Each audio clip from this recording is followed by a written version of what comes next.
Vous aimez le rose? Alors, cette vidéo est pour vous. Mais il n'y aura ni poney rose, ni sac à main rose, ni mini cochon rose. On va plutôt parler du côté rose de l'Antarctique. Et oui, ce continent glacé n'est pas toujours blanc. Par endroits, il vire au rose pour des raisons très étranges. Faisons le tour des endroits les plus roses de l'Antarctique et perçons leurs secrets. L'Antarctique abrite de nombreuses hautes montagnes et volcans qui recèlent toutes sortes de mystères. L'un d'eux, la roche rose. Dans l'ouest de l'Antarctique, parmi les sommets des monts Hudson, de gros rochers couverts d'un pigment rose sont éparpillés dans le paysage. Ils intriguent les scientifiques depuis des décennies. Ces pierres sont en granit. La teinte la plus rose de cette roche provient d'un minéral appelé feldspath. On trouve du granit rose dans de nombreux endroits à travers le monde. Mais pourquoi ces rochers se trouvent-ils parmi de hautes montagnes? Logiquement, on pourrait supposer qu'ils se sont détachés des sommets voisins. Mais le problème, c'est que les montagnes elles-mêmes n'ont aucune teinte rose. Ce qui signifie que quelqu'un ou quelque chose a arraché ces rochers à un grand massif granitique et les a amenés ici. Mais alors, où se trouve cet énorme blob de granit? Eh bien, les scientifiques se sont posé la même question et ont lancé une investigation de grande envergure. D'abord, ils ont analysé les roches roses et découvert qu'elles s'étaient formées il y a environ 175 millions d'années, au Jurassique, quand les tyrannosaures parcouraient la Terre. Moi j'étais pas là à l'époque. Et si un gros dinosaure costaud les avait simplement traînés ici parce qu'il aimait la couleur? C'est une théorie amusante, mais il doit y avoir autre chose. Les scientifiques ont décidé de survoler les monts Hudson dans un avion de recherche équipé de capteurs géologiques uniques. À l'aide d'instruments spéciaux et de relevés aériens, ils ont effectué des mesures gravitationnelles précises et détecté un signal géologique sous le glacier de Pine Island. Ce signal provenait d'un massif granitique d'environ la moitié de la superficie du pays de Galles. D'accord, on sait maintenant d'où viennent ces rochers. Mais comment se fait-il que d'énormes dépôts de granit se retrouvent sous un glacier, tandis que ces pierres sont éparpillées sur les sommets? Eh bien, il y a des dizaines de milliers d'années, lors de la dernière ère glaciaire, le glacier de cette région était bien plus épais qu'aujourd'hui. Des millions de tonnes de glace compacte pesaient sur le granit en dessous. La pression était si intense que de gros morceaux se sont détachés de la masse de roches roses et ont été poussés en hauteur dans les montagnes. Mais attendez, comment est-ce seulement possible? Un glacier géant pèse sur un bloc de granit géant et arrive à éjecter des rochers vers les sommets? Eh bien, d'abord, un glacier, c'est de l'eau gelée. Par endroits, elle peut fondre et s'infiltrer dans les fissures de la roche. Quand elle regèle, elle se dilate et fait éclater la roche. Ensuite, les glaciers se déplacent très lentement, sur des dizaines et des centaines de milliers d'années. Un glacier broie le granit de son poids énorme, le fracture et pousse les fragments plus petits. Et ces petits morceaux roses sont exactement ce que les scientifiques ont trouvé. C'est comme du papier de verre glissant sur une poutre en bois et dispersant les copeaux dans toutes les directions. Mais en quoi est-ce important? Les scientifiques peuvent désormais mieux comprendre comment les glaciers bougent, évoluent et interagissent avec la roche sous-jacente.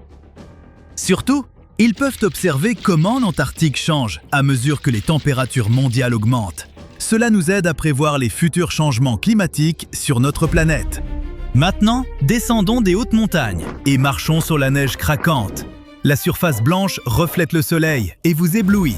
Vous cherchez un endroit plus sombre pour reposer vos yeux. Et soudain, vous remarquez une grande tache rose.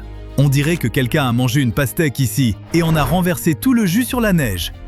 Ce phénomène s'appelle la neige pastèque, mais il n'a rien à voir avec le fruit. Cette couleur unique est causée par un type spécial d'algues appelé ainsi. Allez, essayez de prononcer ça. En ce moment, ces algues paraissent roses ou rouges car elles sont en dormance. Durant leur phase de reproduction, elles deviennent vertes. Quand vous vous promenez dans un parc et voyez des feuilles jaunes et brunes, vous savez que c'est l'automne et que les arbres se préparent pour l'hiver. En Antarctique, au lieu de feuilles jaunes, il y a des algues roses. Elles virent au rouge en se préparant pour le long hiver glacial, puis redeviennent vertes au changement de saison. Mais pourquoi font-elles ça? Eh bien, ce changement de couleur les aide à survivre. La neige blanche reflète la lumière et la chaleur du soleil, mais les teintes roses ou vertes réduisent la réflectivité. La surface absorbe plus de chaleur, ce qui fait fondre la neige. Et plus la neige fond, plus les algues reçoivent d'eau. Mais l'eau et le soleil, suffisent-ils vraiment aux algues pour vivre? Bien sûr que non. Elles ont aussi besoin de nutriments. Mais comment les obtiennent-elles? Ce sont les résidents du continent qui fournissent les nutriments. Et ces résidents sont les manchots. Ces adorables animaux font leurs besoins et leur déjection fertilise la neige. Même une infime quantité de poussière de fiente de manchot suffit à fournir aux algues les nutriments nécessaires. Aujourd'hui, les scientifiques pensent qu'à l'avenir, la neige rose deviendra bien plus répandue en Antarctique à mesure que les températures continueront de monter. Alors, si un jour vous vous retrouvez sur ce continent avec des amis et repérez de la neige rose, vous pourrez étaler votre savoir et expliquer la science derrière ce phénomène. Par contre, si quelqu'un est tenté de goûter la neige pastèque, empêchez-le. Cette neige ressemble à un sorbet fruité, mais les algues qu'elle contient sont toxiques. Et n'oubliez pas, elle contient aussi des particules de caca de manchot. Donc, les roches roses ont une teinte pâle. La neige pastèque a un rose plus vif. Les couleurs s'intensifient et notre prochain phénomène est difficile à qualifier de rose. Il a un ton rouge foncé et semble un peu sinistre. Regardez ça! De l'eau rouge s'écoule d'un glacier, tachant tout autour d'une couleur menaçante. Elle coule ici depuis des centaines, voire peut-être des milliers d'années. Quand les chercheurs ont remarqué cette cascade au début du XXe siècle, ils ont été stupéfaits. Pendant longtemps, personne n'a compris la nature de ce phénomène. On spéculait sur les raisons de cet écoulement d'eau rouge hors du glacier et sur l'origine de sa couleur. Était-ce même de l'eau? L'imagination s'emballe. Mais rassurez-vous, c'est bien de l'eau.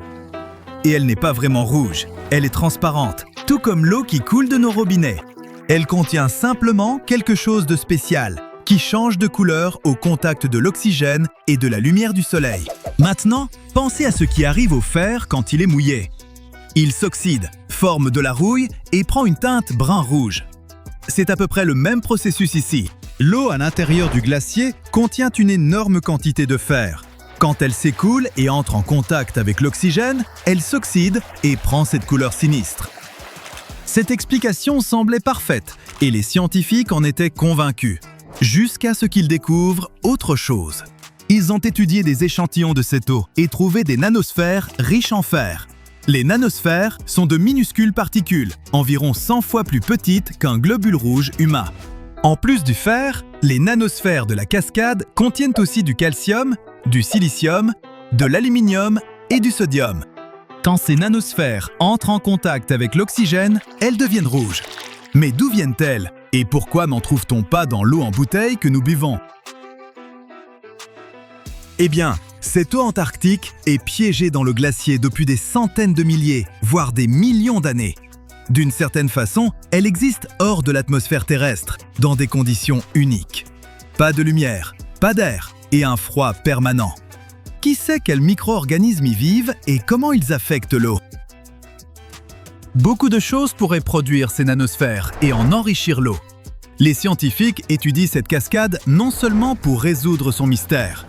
Ils pensent que si la vie peut exister dans des conditions aussi extrêmes en Antarctique, elle pourrait aussi exister dans des environnements similaires sur d'autres planètes. Il existe sur Mars des grottes froides et scellées, sans lumière ni oxygène. Et si de micro-organismes y vivaient aussi? En étudiant des phénomènes comme celui-ci sur Terre, on peut mieux se préparer aux futures missions d'exploration de Mars.